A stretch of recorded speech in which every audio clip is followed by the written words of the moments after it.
സൂര്യക്ഷേമ മഹാശക്തിയുമാണ്. ഈ ക്ഷേത്രം പരവൂര് കുറുമണ്ടൽ രാമൻ്റെടിയം ശ്രീ സൂര്യക്ഷേമ ക്ഷേത്രം എന്നുള്ളത് ക്ഷേത്രം പണ്ട് പുരാതനമായിട്ടുള്ള ക്ഷേത്രമാണ്. ഞാനിവിടെ എത്തിയിട്ട് 5 മാസമാണ് ആയത്. വളരെയധികം ഫലപ്രദമായിട്ടുള്ള കാര്യങ്ങൾ ഇവിടെ വരുന്ന ഭക്തജനങ്ങൾക്ക് അനുഭവമാണ്.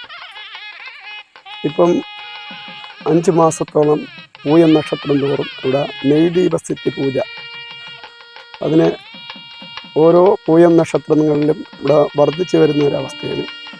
ഈ പൂയം നക്ഷത്രത്തിൽ നടക്കുന്ന ഈ നെയ്ദീപസ്ഥിതി പൂജയിൽ നെയ്ദീപം സെറ്റായി ഇവിടുന്ന് ദേവസ്വത്തിൽ നിന്ന് റെസിപ്റ്റ് അടച്ച് 50 രൂപ അടച്ച് ഭക്തജനങ്ങൾക്ക് നൽകുകയും വൈകുന്നേരം 5:30 മണിക്കാണ് എല്ലാ പൂയം നക്ഷത്രങ്ങളും.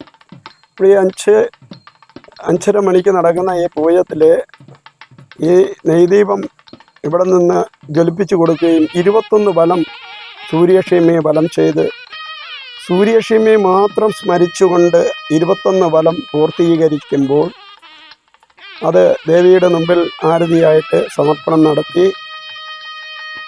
ദീപാരാധന സമയത്ത് നമ്മുടെ സർവ രോഗ ദുരിതങ്ങളും എല്ലാം മാറ്റിത്തരണേ എന്ന് പ്രാർത്ഥിച്ചുകൊണ്ടും നമ്മുടെ ആഗ്രഹങ്ങളെല്ലാം നേടിത്തരുവാനായിട്ട് ആ സമയം ദേവിയോട് സമർപ്പണം നടത്തുകയും ചെയ്യുന്ന ഒരു ഉത്തമമായിട്ടുള്ള ഒരു പൂജയാണ് നെയ്ദീപസ്ഥിതി പൂജ. ഇതിൽ വന്നിട്ടുള്ളവർക്കെല്ലാം തന്നെ വളരെയധികം വളരെ വേഗതയിൽ അവരുടെ ആഗ്രഹങ്ങളും അവരുടെ ദുരിതങ്ങളും എല്ലാം മാറ്റി ആഗ്രഹങ്ങളൊക്കെ സബലീകരിച്ചിരിക്കുന്ന ഒരു കാര്യമാണ്.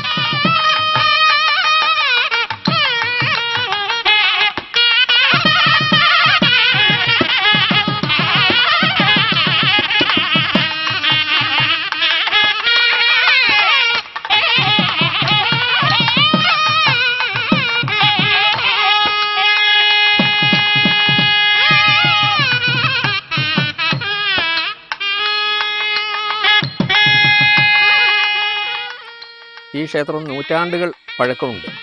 നമ്മളെ പൂർവികരുടെ തപസ്സിദ്ധിയുണ്ട്. അവരോടൊപ്പം കേരളത്തിലെങ്ങും ഈ രൂപത്തിലൊരു പ്രതിഷ്ഠയില്ല. സൂര്യക്ഷേമ എന്ന പ്രതിഷ്ഠ വേറെയില്ല. അപ്പോൾ പൂർവികരുടെ പ്രാർത്ഥന കൊണ്ട് ദേവി അവരോടൊപ്പം ഇവിടെ എത്തപ്പെട്ടതായിട്ടാണ് വിശ്വസിക്കുന്നത്. ഇവിടെ മഹായോഗീശ്വരൻ്റെ പ്രതിഷ്ഠയുണ്ട്. അദ്ദേഹത്തിനെ ആദരിക്കുന്നത് തന്നെ ദേവിയെ ഈ മണ്ണിൽ എത്തിച്ചതിനെക്കുറിച്ചാണ്. അതോടൊപ്പം ജ്യോതിഷ പ്രചാര സഭയ്ക്കും തന്ത്രിമണ്ഡലത്തിലും ഈ ദേവീ രൂപത്തിനെക്കുറിച്ച് അല്ലെങ്കിൽ ആ രൂപത്തിന് ഉള്ള പൂജാവിധികളെക്കുറിച്ചൊക്കെ അവരൊരു യോജിച്ച അഭിപ്രായത്തിൽ അവസാനം എത്തുകയാണ് ഉണ്ടായത്. അത്രയേറെ വിശേഷ ലക്ഷണങ്ങളുള്ള ഒരു ദേവീരൂപം, അപൂർവമായ ഒരു ദേവീരൂപം, കേരളത്തിൽ വേറെ ഇല്ലാത്ത ഒരു ദേവീരൂപമാണ് സൂര്യക്ഷേമ. ഇപ്പോൾ സൂര്യരാശിയുടെ ബലക്കുറവ് കൊണ്ട് വീട് വയ്പ് തടസ്സപ്പെട്ടവർ, സന്താനഭാഗ്യം ഇല്ലാത്തവർ, മംഗല്യം നടക്കാത്തവരൊക്കെ ഈ അമ്മയുടെ മുമ്പിലെത്തി വറപ്പൊടി നിവേദ്യം, അതുപോലെ നെയ്വിളക്ക്, ദേവിക്ക് ഏറ്റവും പ്രിയങ്കരമായ നെയ്വിളക്കൊക്കെ സമർപ്പിച്ചാൽ അവരുടെ കാര്യങ്ങൾ നടന്ന് കാണുന്നതായിട്ടാണ് ധാരാളം പേര് പറഞ്ഞിട്ടുണ്ട്, പല സ്ഥലത്തു നിന്ന് വരുന്നവർ. ഇത്രയും നേരം നമ്മുടെ സൂര്യക്ഷേമയെ മാത്രമാണ് നമ്മുടെ മനസ്സിൽ പതിപ്പിച്ച് 21 വലം ചെയ്ത് സമർപ്പണം നടത്തി. ഇനിയാണ് നമ്മുടെ ആഗ്രഹങ്ങളെല്ലാം സമർപ്പണം നടത്തുക. അതുപോലെ നമ്മുടെ മനസ്സിലുള്ള ദുഃഖങ്ങളെല്ലാം സൂര്യക്ഷേമയിൽ സമർപ്പിച്ച് സമാധാനത്തോടു കൂടി ഒന്ന് പ്രാർത്ഥിക്കുക.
മംഗല്യഭാഗ്യം അത് വളരെ ഇവിടുത്തെ ദേവപ്രശ്നങ്ങളിലൊക്കെ വിളിച്ച് അറിയിച്ചിട്ടുള്ള കാര്യം.